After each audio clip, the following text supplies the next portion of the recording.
मेरा इश्क तेरे जैसा तो नहीं, अकेले रहेंगे लेकिन तेरे ही रहेंगे। सोशल मीडिया पर जब एक लड़का ये पोस्ट वायरल करता है तो उसके बाद पुलिस इस पोस्ट को देखती है और देखने के बाद जब उससे पूछताछ करती है कि ये किसके लिए तूने लिखा है, क्या इसका मतलब है, फिर खुलता है यहाँ पर बहुत बड़ा राज जिसने हर किसी इंसान को चौंका कर रख दिया था। दोस्तों, क्या था पूरा मामला? अगर आप लोग भी पूरे मामले को डिटेल से जानना चाहते हैं तो वीडियो को जरा सा भी स्किप ना करें, लास्ट तक वीडियो को जरूर देखिएगा। दोस्तों, आगे बढ़ने से पहले हमारी वही रिक्वेस्ट की जो हमारे चैनल के साथ नए हैं, कृपया करके चैनल को फॉलो कर लें, बेल आइकन को जरूर प्रेस करें। नमस्कार, जय हिंद। आप देख रहे हैं APH न्यूज़ राहुल रावत के साथ। दोस्तों, आज की जो हकीकत की घटना आप लोगों को बताने जा रहा हूं, मध्य प्रदेश में एक जिला पड़ता है इंदौर और इसी के बैतूल गांव का रहने वाला रूप सिंह राठौर अपनी पत्नी पूजा के साथ बड़े आराम से रहा करता है। दोस्तों, दरअसल 10 साल पहले इनकी शादी होती है और शादी के कुछ दिनों बाद ही इनको एक बेटा हो जाता है।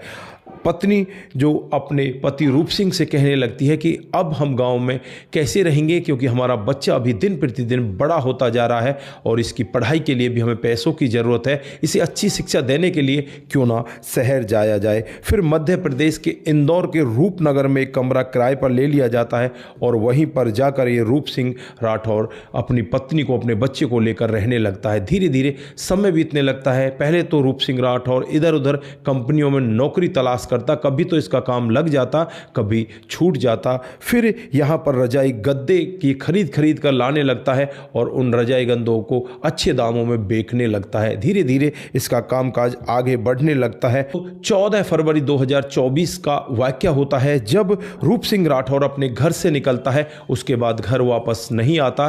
तो यहाँ पर पत्नी को भी बहुत ज़्यादा चिंता होती है, आसपास के लोगों के पास भी फ़ोन करती है और जैसे ही 15 फरवरी 2024 का दिन आता है तो वहीं पर एक नाला होता है, नाले के पास एक डेड बॉडी पड़ी मिलती है। जब उस डेड बॉडी की शनाख्त की जाती है तो वो डेड बॉडी रूप सिंह राठौर की होती है। अब आनन फानन में ही यहाँ पर चारों तरफ चिल्ला चोट हो जाती है, हल्ला मचने लगता है और जब यहाँ पर रूप सिंह राठौर की पत्नी पूजा को इस सब के बारे में पता चलता है तो पूजा घटनास्थल पर पहुँचती है, दहाड़े मार मार कर रोने लग जाती है। दोस्तों, देखने में लग रहा था कि इस पूजा के साथ बहुत गलत हुआ है, इसका मासूम सा 5 साल का बेटा है और यहाँ पर इसका पति इस दुनिया को छोड़कर चला गया। लेकिन पहली नज़र में देखने में लग रहा था कि ये एक्सीडेंट है और एक्सीडेंट की वजह से ये सब हुआ है। लेकिन जब उस डेड बॉडी को उठाकर पोस्टमार्टम के लिए भेजा जाता है, पोस्टमार्टम की जब रिपोर्ट आती है तो पता चलता है कि पहले इसका गला दबाया गया था, उसके बाद इसकी मौत हुई है, यानी कि दम घुटने की वजह से इसकी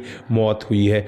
अब यहाँ पर पुलिस चारों तरफ से जांच पड़ताल में लग जाती है। उस छोटे से 5 साल के बच्चे से भी पूछताछ की जाती है। वो 5 साल का बच्चा यही कहता है कि मेरे पापा अक्सर मेरी मम्मी से यही कहा करते कि तू उसके साथ रहना छोड़ दे, उससे बातचीत मत किया कर, ये तेरे लिए अच्छा नहीं होगा। लेकिन मम्मी मानती ही नहीं। अब उस छोटे से बच्चे की ऐसी बातों को सुनकर पुलिस को भी यहाँ पर शक होने लगता है और शक की बिना पर ही पूजा के मोबाइल की कॉल डिटेल को निकाला जाता है और जब कॉल डिटेल खंगाली जाती है तो पता चलता है कि एक शुभम नाम का लड़का है जो इससे घंटों घंटों बातचीत किया करता है। और जब शुभम से बातचीत की जाती है, उसे गिरफ्तार किया जाता है तो एक ऐसा यहाँ पर चौंकाने वाला खुलासा देखने को मिलता है जिसे देखकर हर कोई व्यक्ति दंग हो जाता है। दरअसल जो शुभम होता है वो इस पूजा का सगा भांजा होता है और वो इन्हीं के साथ यहीं पर रहा करता है, इनके घर में ही रहा करता है।